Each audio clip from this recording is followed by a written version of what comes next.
Hello, my name is Dr. Sidney Freeman, Jr., and this is Communiversity. It is a program to help young people understand the vast opportunities they have as adults to impact the world. This was a program that was envisioned by Minister Ronnie Vanderhorst. Along with that, we are so excited to have partnered with the North Pacific Union Conference of Seventh-day Adventists to offer this programming. And today we have a exciting guest, Dr. Eva Michelle Wheeler, who is an associate professor of Spanish and Black Studies at Providence College. With that, she is actually traveling right now. I'm on sabbatical, and she just got on sabbatical. And we're so excited that not only is she an associate professor, but now she's tenured. And so we're so excited that she's with us.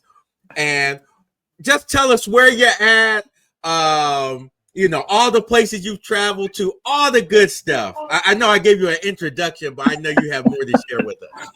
No, I loved that. Hello, friend and esteemed colleague. So right now I'm in the city of Santa Maria on the island of Sal in Cape Verde. And so Cape Verde is a country in West Africa. It's an archipelago. So it's 10 islands, about 300 miles off the coast of Senegal. I was here for a month before this. I'll be here for another month after this. So I definitely cannot complain. This morning at 7 a.m., I was sitting with my toes in the sand, listening to the waves crash, reminding myself that I am whole, that I am healed, that I am alive. The sabbatical has been wonderful, and it's going to be hard to go back to real life. Oh, I believe it. And to go back up to the cold Northeast, right? Oh, I can't put my feet in that Atlantic. I can't put my feet in the ocean in Providence. Freeze. Right. So as I think about, travel and kind of all the things that you've done, based on your extensive travel to all these different countries, what are some of the issues that you may have encountered related to visas and things like that? How do individuals kind of plan out their travel in such a way that they have the least amount of frictions around visas and things like that? I think this is a great conversation, especially for the target age group of like your audience, because if you're thinking about these things proactively, it means you're less likely to experience them, right? Like experience doesn't have to be your best teacher. Someone else's experience can be your best teacher. So the first thing that I say is that as the bearer of a U.S. passport, we have something called passport privilege. And so I would be remiss if I did not state this. And if I did not mention that privilege is always the result of power and inequity. And so the reason why U.S. passport holders have passport privilege is because the U.S. is an imperial power. And there's this sustained global kind of domination that facilitates our movement through the world. So generally, I've been to 60 countries on 6 continents. My goal, which is enabled by my passport privilege, my goal is to visit every country, every UN recognized country on earth, right? Wow.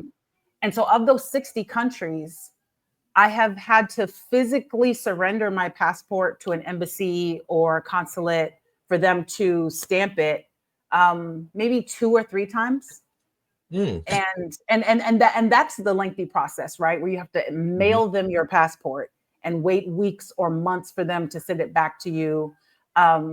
Generally, either there's some e-visa that you can fill out online, or you just show up, it's a visa on arrival or no visa required.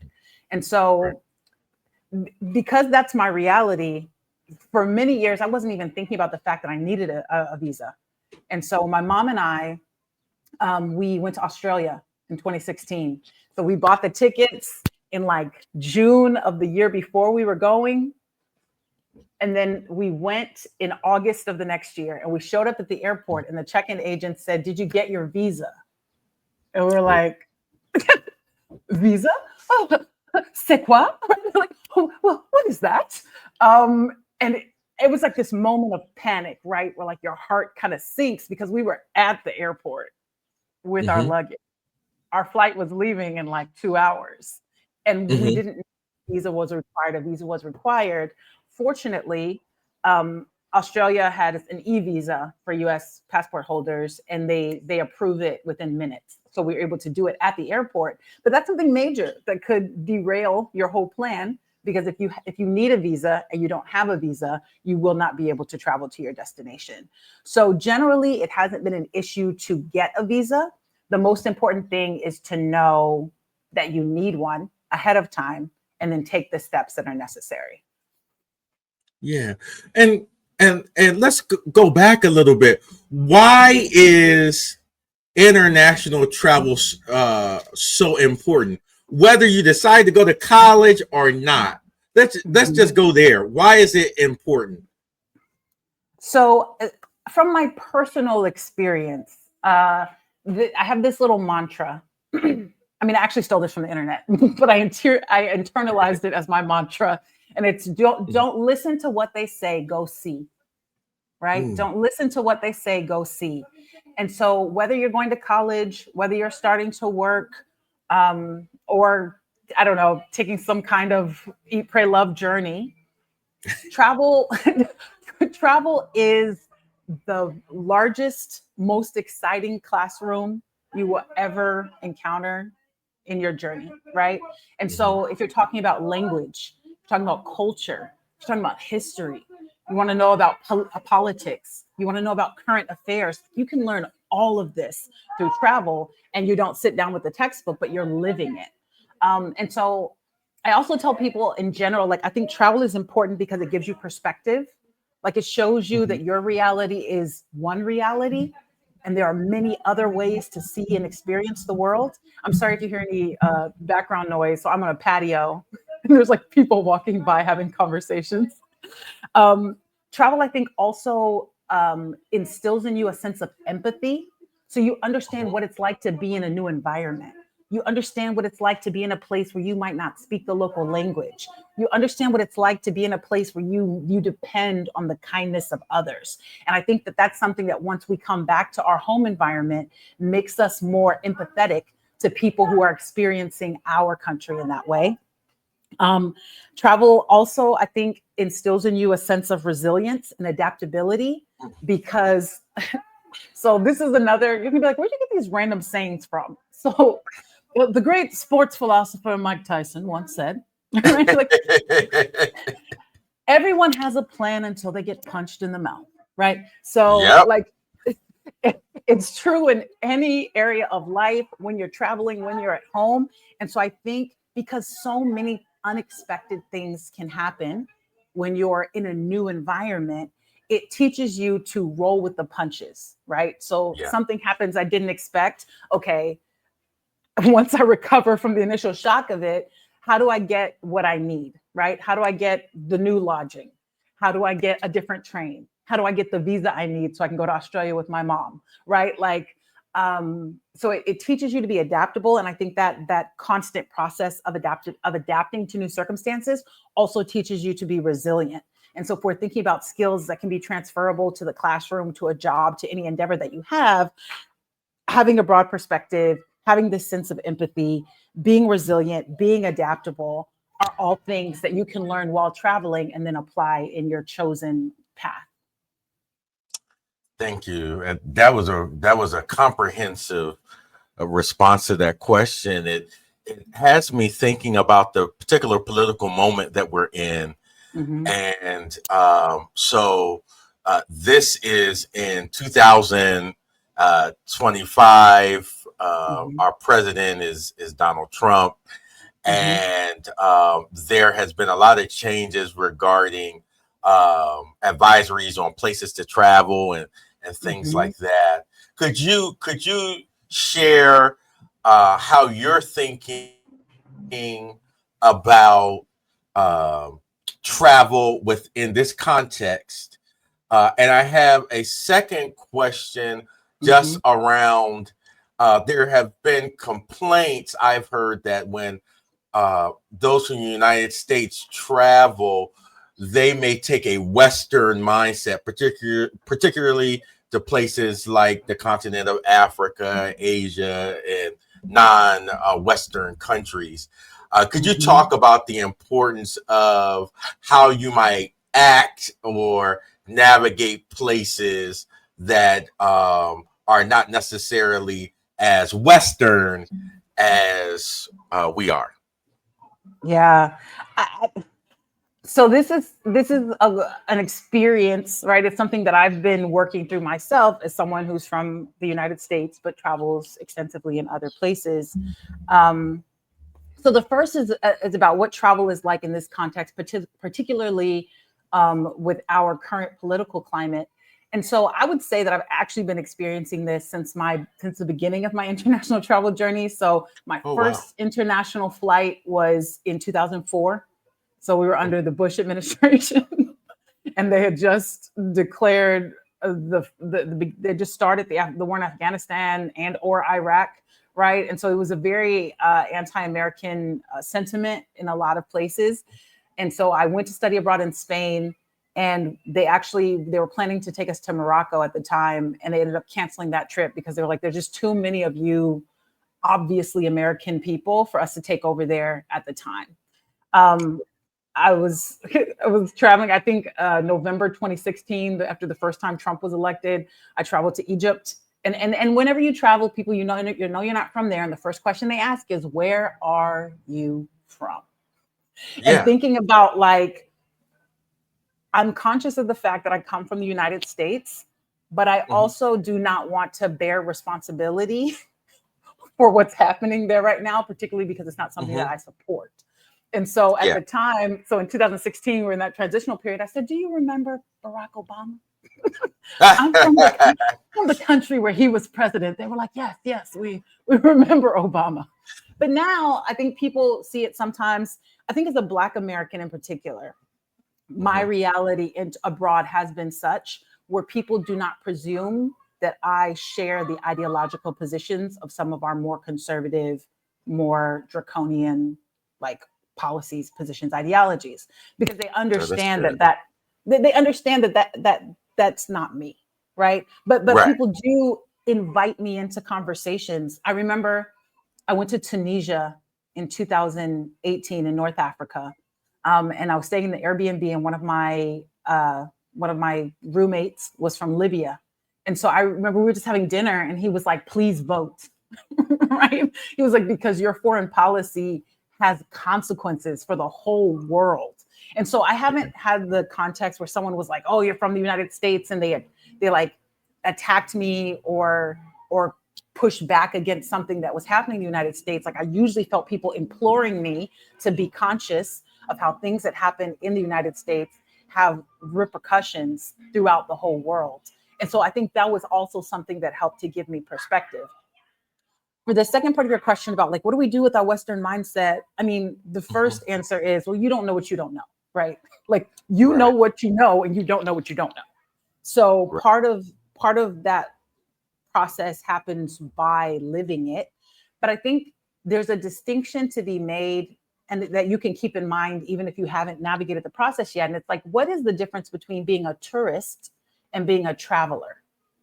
And so that's something that I'm always kind of trying to work out when I'm moving into new spaces, because tourism, I have a friend that just went to Jamaica, like went to an all-inclusive resort, and we talked about it afterwards. And he was like, I was at the resort. I was, eating buffet food and sitting by the pool with a bunch of other tourists. And like, people are like, oh, you've been to Jamaica. How was it? And he was like, I don't know. Right.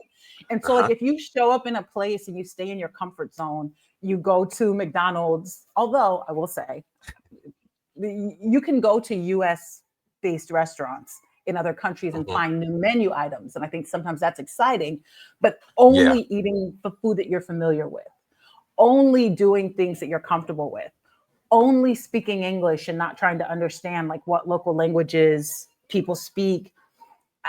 I think that's characteristic of more of like that tourist experience that goes to kind of like Western perspective. Like, if you're inflexible and you're only going to do things that are within your comfort zone, then I think you stay in the realm of what is a tourist. And a little bit like what could be a little bit worse, like an effect of that is that you're kind of replicating these international power dynamics. You're replicating like the inequities, like the socioeconomic inequities. And like when you go to a place, you're primarily being extractive. Like you're taking things from the place because you enjoy them. So you're like, okay, this is what I want. So I've come and I've taken it, but I don't understand anything about the local culture. I have not connected with any local people. And when I leave, I'm just going to talk about how great things were at my resort. I think being a traveler requires something more of us. I think traveling may include some of the same things as tourism, right? Like you're going on some of the tours and you're like this morning, I was sitting on the beach with my toes in the sand, right? But I think traveling involves seeking to understand something about the culture, like talking to people, eating the food, learning about the history. What are outside of like the tourism spaces, like what does life look like for people? And then thinking about like what your presence here is doing. And so I think about like Hawaii, for example, which isn't international in the technical sense, but is like a very popular destination for a lot of people. Yeah. I know a lot of native Hawaiians who have been like, please stop coming here, right? Like they're dumping, they're polluting our waterways because of tourism. Like they're taking resources from the local population to cater to you all. Like, please stop, right? But then people are like, but like I want to go to Hawaii on vacation, and you're having to balance like your personal wants and wishes and desires against like what the local population is asking for. And I think we'll see kind of similar things in other places. Like, how can you at least try to educate yourself and be aware of what's happening locally and how your presence in that country or in that space impacts those dynamics? As you say that, I'm thinking about how does someone get financially prepared to travel internationally? Could you talk about some steps that people could take in that direction? So there are a plethora of options available for people to travel, I think, at all budgets. And so when I say all budgets, I'm talking about from like zero and up. And so like one of the ways I think to travel and experience another culture is through either like kind of volunteer opportunities, or like there's this model that's emerging now where you can work in exchange for like accommodation. So it'll be like a hostel in Panama or in Colombia, right? And so they say, oh, if you work the reception desk for us, or if you work in our restaurant, sorry, there's a motorcycle passing. No problem. Then you can stay here for free. And so like there's those kind of like exchange work for lodging models. I had a lot of friends after college who volunteered as English teachers in South Korea, or friends who worked and got paid as English teachers in other countries. And so realizing the resources that you have, right? You're born and raised in the United States, you're a native speaker of English, like you can capitalize on that and use it as a skill set that could get you paid in another country. If you're thinking about doing it kind of like a more traditional way, where you're like, okay, I don't want to just like live long term in a place, I'd like to visit, like how do I arrange that? So I think a lot of models have been emerging where you can, for example, have a trip, like plan out your trip, see what the cost is, and then like make payments toward it. So if you're planning like a year in advance, you're making 12 monthly payments. So you're not paying the whole thing up front. You're just paying month by month, kind of budgeting for that. There's like programs where you can put flights on layaway. Like, I don't know if this generation even knows what layaway is. Like Generation Z probably has never heard of layaway, but when I was coming up in the 1990s, the 1900s, layaway was a thing, right? And it allowed us to what? Tell them what layaway is. Yeah. So layaway. So you go to the store and you find something that you desire, right? But you do not have the funds to cover the price. You don't have to just put the thing back and hope it's there when you have the funds. No. You go to the store and you say, I'd like to lay this away. right? In however many 6 to 8 weeks, I will be able to make small payments so that at the end of this time, I have paid for the entire item and I can take it home with me. And so I Right. think maybe a lot of people do that with credit cards now, but like Yeah. layaway didn't accumulate like debt. Like there was a there was a limit. And so yeah, maybe people today are using credit cards, which is another way to think about like how you can plan travel. So I travel a lot for work. So like right now I'm traveling for work. And so that's kind of like Mhm. part of my cheat code is that I chose a career that allows me to travel internationally as part of my job. But Mhm. also thinking about things like if you do travel frequently for work, make sure you're signed up to get frequent flyer miles, right? So that Yeah. all those frequent flyer miles you get from work, you can eventually use for like your vacation trips. Or if you're staying in hotels, like you're staying in Marriott's, you're staying in Hilton's, you're staying in IHG brand hotels, like make sure you're signed up for the loyalty programs so that when anywhere you're going to stay in a hotel for any reason, you're earning points that later you could use to pay for a vacation stay. Um, and yeah, so those are my first ones, right? Like you can like payment plans, like flights on layaway, travel for work is I think like the ultimate cheat code. and then Mhm. and then like accumulating points and miles through loyalty programs, through credit cards for those loyalty programs so that you can use those points and miles to pay for travel instead of money out of your pocket. Yeah, I think those I've learned that more recently when I was in Argentina, just being Mhm, able to use some of those points for hotels, for nice mhm, hotels and things like that was really helpful. And so I'm also thinking about how you balance travel, work, mhm. school. If you're a person that wants to uh, do a lot of travel, how do you, as a young person, balance those different things, those different responsibilities? So in Spanish, we have a saying, querer es poder. In English, it's where there's a will, there's a way. And what that means is if you know that travel is something you want to do, Mhm. then if you are intentional, right, and you're thinking forward. So if you're like, I want to go somewhere this weekend, it's going to be a lot more difficult to kind of like navigate the logistics and the pricing, etc. But if you're saying, okay, it's June, I want to go somewhere for Labor Day in September, right? So you would say, okay, I know that I have work or school on this date. I know that Monday we have off because it's a holiday. So I have Saturday, Sunday, and Monday off, right? Like then you start to work around like, do I have any paid time off? Do I have any leave? Could I take that Friday as well, right? Can I leave Thursday, then have Friday, Saturday, Sunday, Monday off, fly back, and then be to work for Tuesday? So I have the advantage, I would say, because people say time is money. I think time is Yeah, also freedom. yeah. Time is freedom and it's valuable in that way. So because I'm in academia, every summer I have like 4 months where I don't have to be on campus. And so students are going to have the same situation. But everyone doesn't have that setup. But I also have friends who work regular 9 to 5s, right? They work 40-hour weeks, um, Mhm. like 2 weeks of paid time off each year. And they travel extensively because they plan it and they plan around those holidays and they use minimal leave.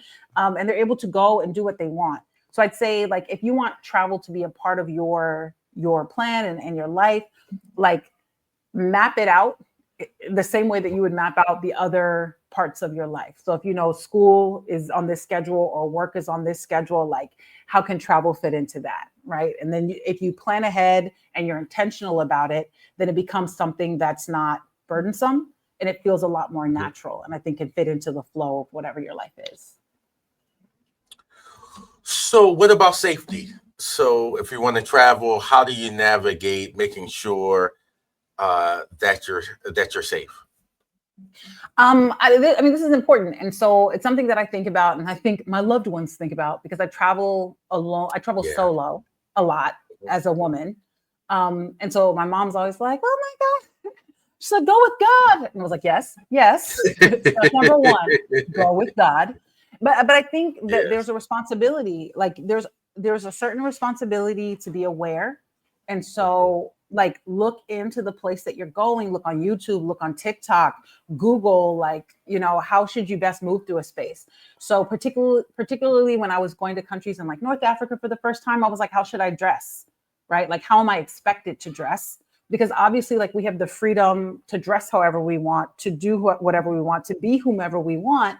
But I think that going back to that distinction of being a tourist versus a traveler, like being conscious of the local expectations, the local traditions, being respectful of local cultures.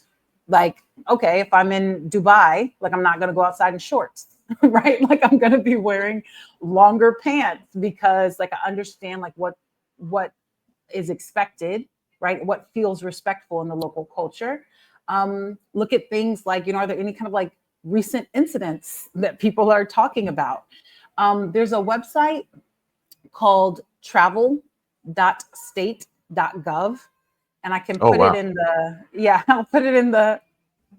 I'll put it in our studio chat. So travel.state.gov. So it's a website that's put together by the US State Department. And it has, well, this is helpful for that earlier question you asked about like visa requirements, etc. So it has like what the visa requirements are for different countries. It'll tell you what the alert level is. So I think it's anywhere from like 1 to 4. And so 4 being the highest level, where they recommend that you do not, or they actually say do not travel. And anything else is kind of like a recommendation. So look at if something's in a 4 right now, they'll usually tell you why. Is it because of like political unrest? Is it because of civil unrest? Is it because of like, I don't know, like disasters that are happening? So just, I'd say inform yourself as much as possible. And then when you get to a place, like make sure that you're being aware of your surroundings. You're being as cautious, at least as cautious as you would be at home. Because I think sometimes you can be disarmed when you're in kind of like, oh, this feels like paradise, right? Like this is beautiful beach. Look at these palm trees. Like there is no paradise on earth, right? So like make sure that you're still being aware of your surroundings and like taking precautions. And if you're staying in like a hotel, like I always talk to the people at the front desk and I'm like, hey, is it safe for me to like walk around in this neighborhood? And sometimes they'll be like, yes. And sometimes they'll be like, you should probably take a taxi. Right. But like, right. But like I think you have a certain responsibility to prepare yourself as well as possible. Obviously you can't avoid everything. Like I did get robbed at gunpoint one time in the Dominican Republic while I was like walking back to my Airbnb. But like you can't prevent everything, but you can prepare yourself as well as possible so that you can be as safe as you can. And then if something happens, then you will respond to it like in the way that you can, right? That adaptability and resilience kind of kicks in. So just following up on that. So how do you deal with aggressive like hagglers, right? So there are, so I remember traveling to Haiti with my wife, and she had not experienced such like aggression to where like they would try to put something on your hand, right? And then sell it to you. And she was like, she's one of those people that's big on personal space. How have you navigated situations like that and bribery, right? In certain countries, bribery is just a part of the culture. How have you navigated those things? So the aggressive kind of like sales tactics. So if you know that you don't plan to buy, all you say is no. And then you don't give anyone anything. You don't let them, like, for example, like you'll be like, it can start at the airport, right? Like you have your bags and somebody's like, oh, let me help you with your bag. So no, never let go of your bag. Don't accept anything from them. And I think you kind of have to be firm with that. Just kind of like, no, thank you. Keep walking and like hold on to your things. Don't take anything from anyone else. I was thinking about this a little bit too, in the context of, I think the local reality matters. So this isn't international, but I was thinking about like what was happening with the protests in LA last week, like the anti-ICE protests. Because someone mentioned, right, like you guys are, you're at these protests saying that you support like immigrants. And then like when the woman comes up to you with her kid selling you like fruit, you're like, oh no, thank you. And so like, just like, there's this kind of like discrepancy. And so like thinking about, obviously you have to be aware of what the local dynamics are, right? But like thinking about like, am I being purely extractive? Am I just here to go to my resort and enjoy my vacation and not care about like people who are living like below a poverty level here? Or like here in Cape Verde, there's a sign in the grocery store and it's like, please do not give money or food to individuals outside of the store, right? So they were like, that's not like, we're responsible for taking care of our people. Like if someone needs something, like they should be getting it from the government, they should be getting it from social like services. And when tourists come and just hand out money or hand out food, like it's starting an expectation that's not sustainable. And so like Right. I think we have a responsibility to understand like what's the local reality. Because sometimes when people will be like, yeah, you can give them $1, you can give them, you know, you can give the kids, like you can give them fruit, you can give them food, right? But thinking about like when I show up here and I just say no to everybody who's trying to sell me something because they're just trying to make a living. Like so I have this Right. conflict all the time because you know we have like whatsoever you have done to the least of these, you have also done to me, right? And so Yes. I find myself like in that conundrum between like, am I propagating something that is not sustainable? What is it that Jesus requires of me, right? For people who might actually, like somebody might be asking me for something that costs $1. Like there was a kid that was like, can you buy me this bag of rice? And I was like, I was like, I don't know. Right. Yeah. But yeah, so I don't know. What I would say is if you know for sure, you know, in a vendor situation that you don't want something, let your no be firm and let it be that. Say no, no, no, right? And just keep moving, keep everything that's yours and don't accept anything that's not yours. Because in this thing in Egypt, people would start saying, like, no, this is a gift. Like there are no gifts, right? In business, there's a saying, there's Yes. no such thing as a free lunch. It's the same, right? With travel, there are no gifts. If you know that you don't plan to buy anything, say no, do not accept any gifts, do not hand anyone your things because there's going to be an expectation of payment in return. And if you know you don't want to pay it, then don't accept it. That would be my advice. Yeah. As you say that, I thought about some of my recent international travels and the importance of having one of those it used to be a fanny pack but a small bag that would be on your body, something that would be hard to somebody can't just snatch or things like that. So that's been helpful for me Mm. to have something that was close on the front of my body, not to the side, but on the front, so that I have kind of clear way to kind of protect those items that I thought were valuable. Yeah. So with that, to a more positive development, I think about the rise of these travel influencers and people who are documenting their travel. Could you talk about ways in which people could document their travel? Yeah, of course. I like to tell people that I'm an influencer without influence. Like I'm an influencer with no influence.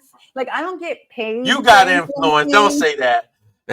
But I mean, in the sense that, like, I'm not one of the people who's like the sponsored influencers who's going Yeah, places you're and people not are paying for them. monetizing it. Yeah. I was like an influencer with no influence. But yeah, like I started so in 2017. I was already kind of just like sharing photos from when I would travel on my Facebook and with my friends on like a personal Instagram account. And I had a colleague who was like, well, you know, I think people would like to see your travels, right? Especially like you travel so much for work. It connects to what you do as a professor in Spanish and Black studies. Like, I think you should create like a public page where you showcase like your different travels around the world. And so she told me this. It was actually a colleague at Oakwood. And so she told me this in 2017, and I started very small, started from zero, very organically.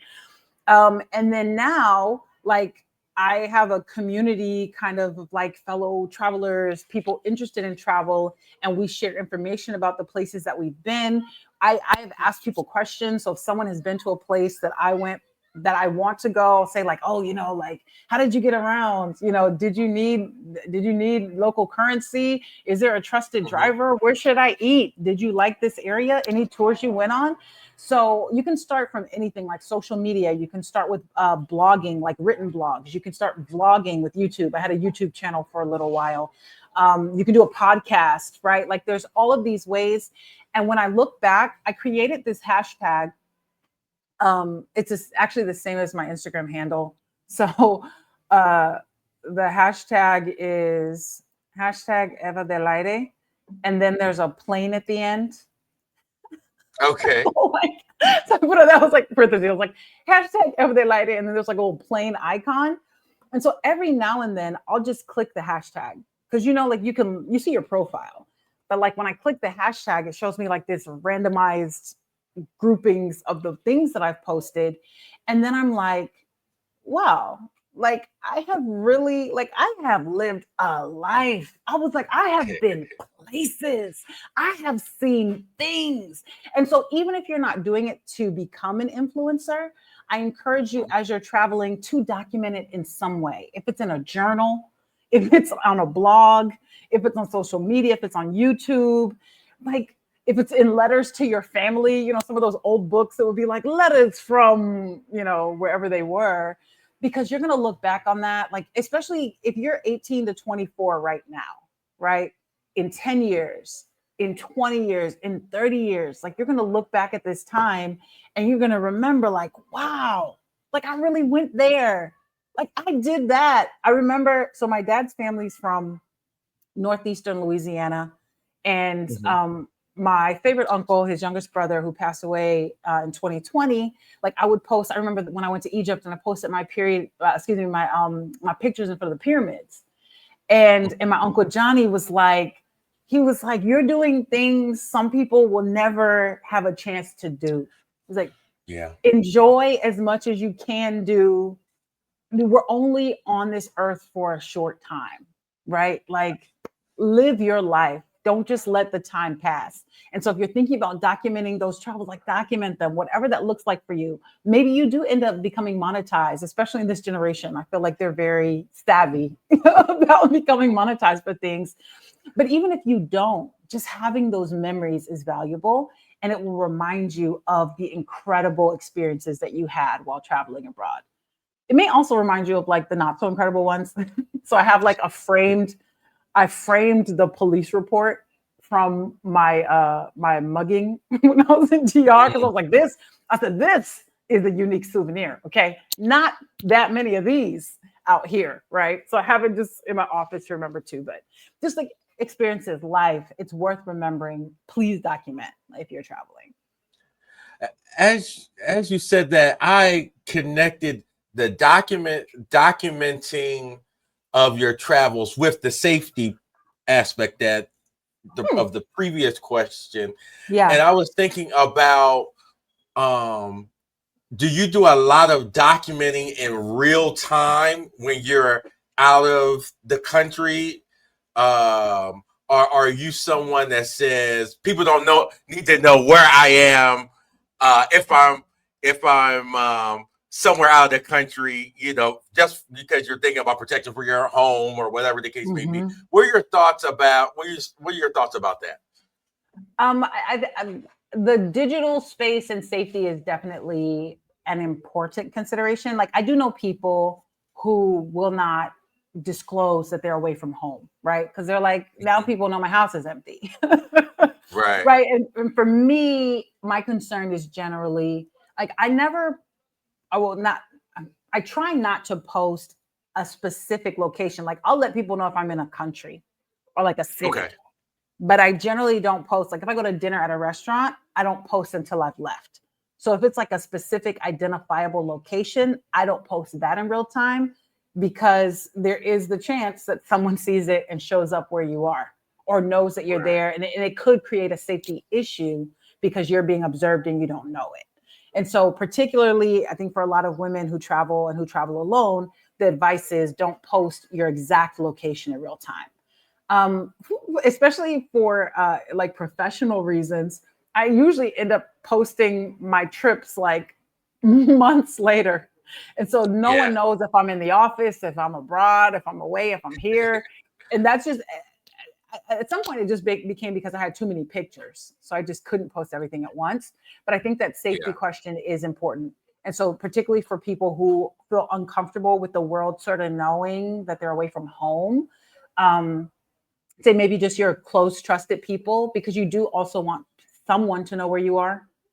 Right. Like, and so, right. Like what I started doing on this trip, I share my location with my niece on iMessage. So I'm like, you're going to know, you are going to know where I am. If anyone's looking for me, they're going to come to you because you know my exact pinpoint location. Other people might know that I'm in the country or I'm in this particular city. But yeah, like especially for kind of like solo travelers, I would recommend against posting your specific location while you're there until you've moved on to like the next place. Just to keep safety in mind and not make yourself a target. So the importance of vaccinations and things like that. Could you talk a little bit about that? Yeah, I'll start by saying do as I say, not as I do. Because I only get vaccinations if they're required. If it's required to get into the country, I'll get it. But if it's recommended, I don't even check. So I'm in Cape Verde, mosquitoes have been feasting on me. And I haven't taken like the malaria series as you should. That's what I'm saying. Do as I say, not as I do, because that same website, the travel.state.gov website, will give you recommendations. Like these are the recommended vaccines for this destination. And obviously, like as with anything with your health, like they're there to ensure that you are healthy while you're in this place, that you're not exposed to any danger that you aren't prepared for. And so like there are some countries where you have to get vaccines to go. So like there are a lot of countries in West Africa, I think some places in East Africa where like there's a high incidence of malaria, yellow fever. Well, they'll require you to get the yellow fever vaccine to even get in the country. But then there are other places where they just recommend it. And so don't do as I do. I don't even know why I've been so lackadaisical. You should definitely be proactive. Take the recommended like malaria pills, like get the vaccinations, because you want to ensure that you can enjoy your vacation and you haven't put yourself in any undue danger. The other thing is like travel insurance. So I don't always do it. It is something that I recommend because travel insurance, in addition to like the benefits of it covering like health expenses, and like if you have a medical emergency, you need to rush back to the United States, it would cover like the cost of you returning back, like changing your flight, things like that. It also covers things like delayed baggage, lost baggage, trip interruption. And generally travel insurance is not particularly expensive. And so particularly for someone who is like going to a place for a first time, kind of trying to, like navigate and figure things out, I would 100% recommend getting travel insurance. There is look really quick and see the actual website name, but it's kind of like, it's like a marketplace for travel insurance. So you can get the best rate for what you need. Travel insurance. So that you can get like the right policy and sorry, I should have had this, should have had it at my fingertips. Square mouth. Okay. That's what it's called. Square mouth. Could you share that? Yeah. So let me copy and paste it.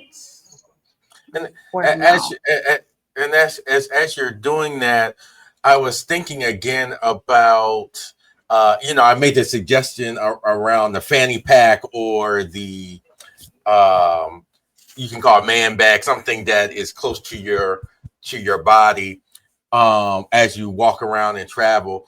Could you talk about any gear or technology it would be great to kind of to take with you when you are traveling?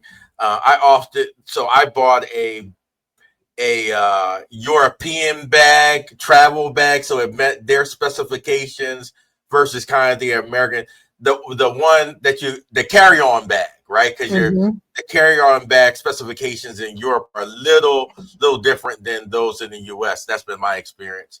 Could you talk about that, please? Yeah, particularly for Europe has a lot of low cost carriers. So if we're thinking about, like in the United States, we talk about like Spirit Airlines and like Frontier. Like Europe has a lot of its own brands, and for those airlines, your carry-on bag to be a personal item has to be like a certain size, and it's smaller than the size we use in the U.S. So like being aware of that can save you some money and some hassle and heartache once you're abroad. So this was inadvertent, but when I was interviewing at a law firm, I want to say it was like 2006, 2007. They gave us kind of like a little keepsake, and it was a case of travel adapters.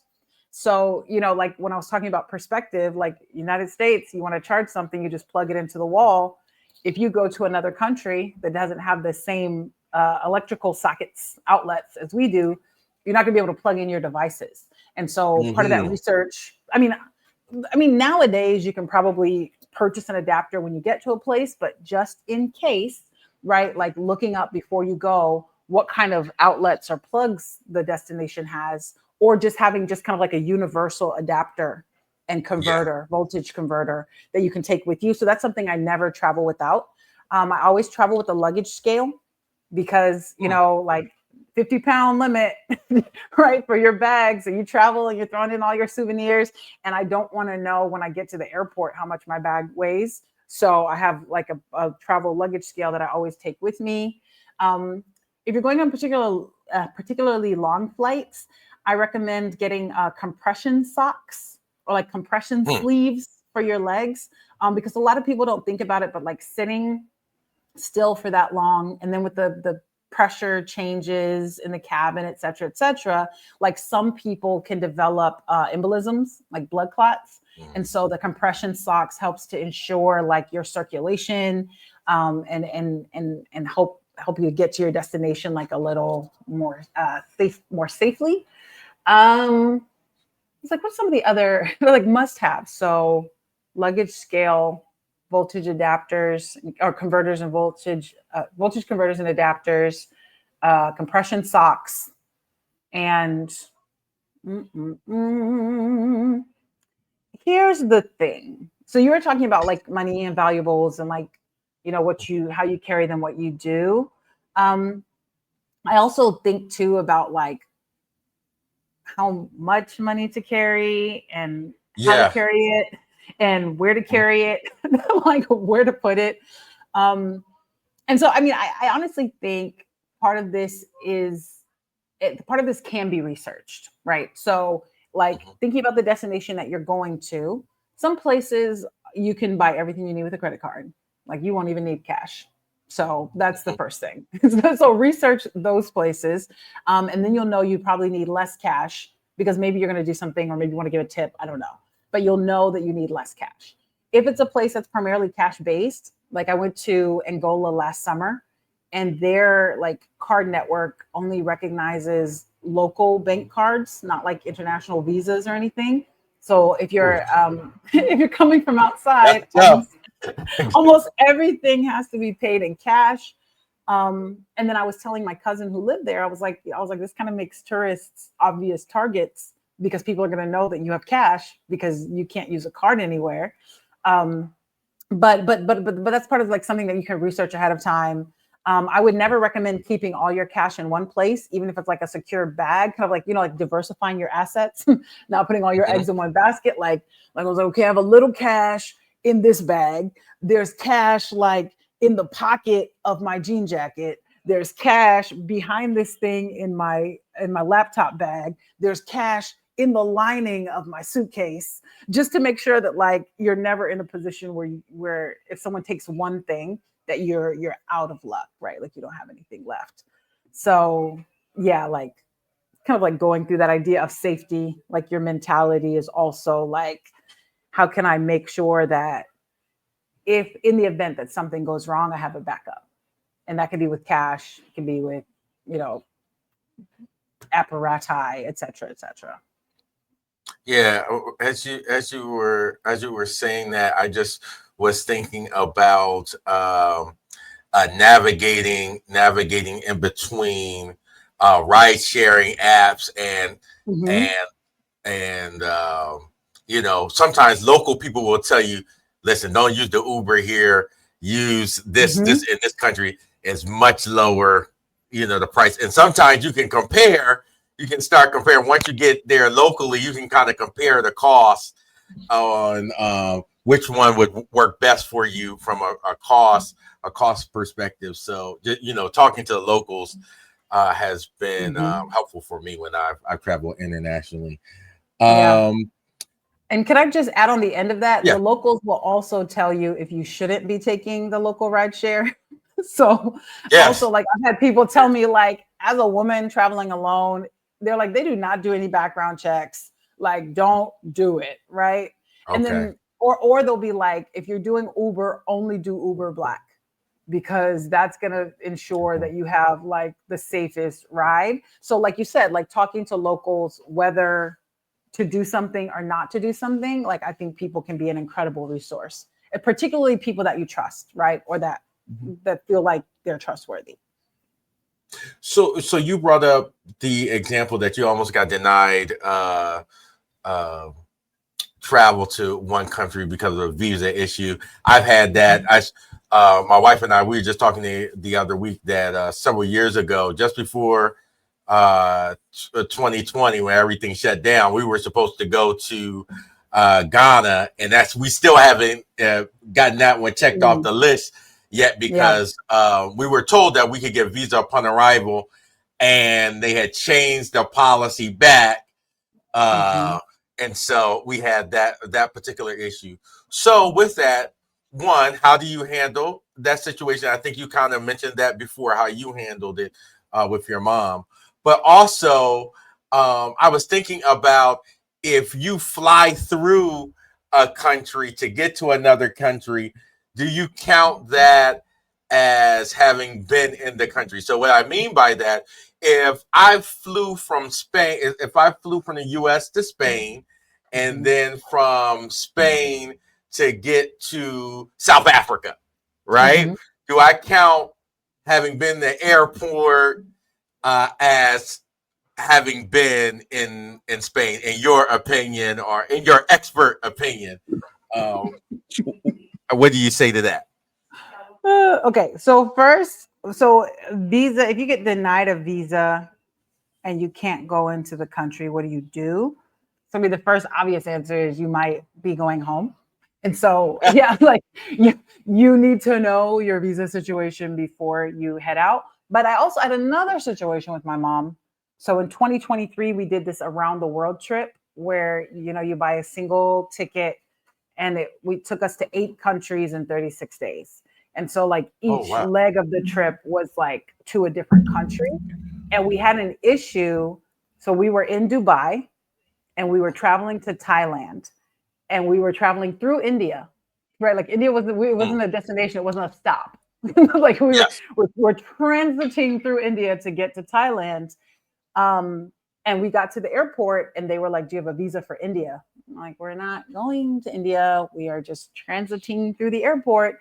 But because of the way our ticket was set up, we were going to have to check our bags, pick them up in India, go through their immigration, and then check them back in Yes. to continue. So they were like, no, you need a visa for that. And we were already at the airport again. You couldn't do an e-visa. So we ended up having to talk to the company that sold us the round the world ticket, and they had to reroute us through Singapore. So we ended up like staying an Oh extra night in wow. Dubai.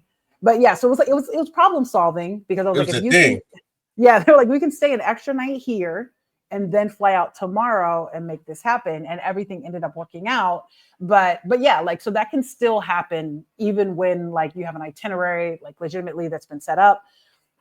So in those cases, it's just like thinking about like being solution focused. Like, how do we solve this problem? Like, how do we solve this issue? You know, maybe you end up going to the destination you wanted, or maybe you have to pivot and you're like, well, maybe we can't go here, but we can go here. And then for the like countries that you can count, I feel like everybody has their own system. My sister always gets mad at me because I point out that some of the destinations she's been to are not technically countries. Like I was like, Ah, you are counting places like you are counting Aruba and Curacao, and they are both part of the Kingdom of the Netherlands, which is one country. But hey, I was like, I'm just telling you. So I count a destination if I pass, like if I left the airport. Like if I didn't leave the airport, I don't count it. I think the place where I've been, the shortest that I counted, like Vatican City. You know, like I didn't yeah, yeah, stay yeah. overnight there. Like I went to Vatican City and I left. Monaco, I was probably there for a couple of hours. Panama, I went to see the canal, like came back. But yeah, if you leave the airport and you like go experience something, see something, then I would usually count it. But I look askance if someone is like, I've been to Belgium. Like, were you in the Brussels airport? Because if so, I'm not sure that counts. But yeah, but that doesn't mean so. I think it's important, like that idea of what you're counting. Like it's still an experience, and it's an experience worth Yeah. having, and it's something you should still remember and value and talk about, even if it's not a country that's going to add to your list. Like I went in 2022, I went to like 5 destinations that weren't considered countries, but it was Bora Bora, Tahiti, Mhm. Martinique, uh, and uh, and Guadeloupe. Right. Like I was like, it doesn't matter to me that I can't check a country off a list for those places. Like they were Mhm. incredible experiences and very worthy of having. So even if you just went to the airport in Zurich and you bought a keychain and ate some Swiss chocolate, like that matters. Like that is valuable. It may not add a country to your list, but it is worth remembering, right? And experiencing. So yeah, everything can be used. Everything can be used. Well, Dr. Willer, we thank you so much for the insights that you shared with us. Are there any final, pitch for people to travel and to travel as much as they can, and then also tell us the best way we can get in contact with you if we want to learn more about travel and see and stay up with your travels. Yeah. So I go back to that mantra from the beginning, right? Like, don't listen to what they say. Go see. Like our whole lives, we've been hearing stories. We've been reading stories from the time we're little about places far away. Like some of my most impactful experiences have been in places that I always heard about. Right. Mhm. I think particularly as a Black American, like encounters with Africa have been significant for me, Mhm. just because of all the erasure, right, and all the distance of time between us and the continent. Like how significant it's been to like stand on the land of the motherland. And I keep telling people, and particularly like you asked about how they can contact me, and I'll like point people towards my Mhm. Instagram. But like all the things we're told, like we're shown, like oh, there's poverty in Africa, like there's need, there's war torn countries, and I get here and I'm like, this is the most beautiful continent in the world. Wow. Like yes, there is poverty here. Yes, there are wars here. But Chimamanda Ngozi Adichie, she's an author from Nigeria, and she says the problem with Mhm. stereotypes is that they make one story, it's not that they're not true, it's that they make one story the whole story. And there's Right. the reality for us in the United States and in the West more broadly is that we've been fed all of these stereotypes about places that are outside of our home countries. And the problem with those stereotypes is not that they're not true, but that they make one story the whole story. And so when you travel, it's like opening the book and reading the rest of the story. And so for people who want to know, like if you really, really want to know what life is like in a place, what the food is like in a place, what the music is like in a place, go see it. Read the book, Yeah. open it, read the pages, because one story is never going to be the whole story.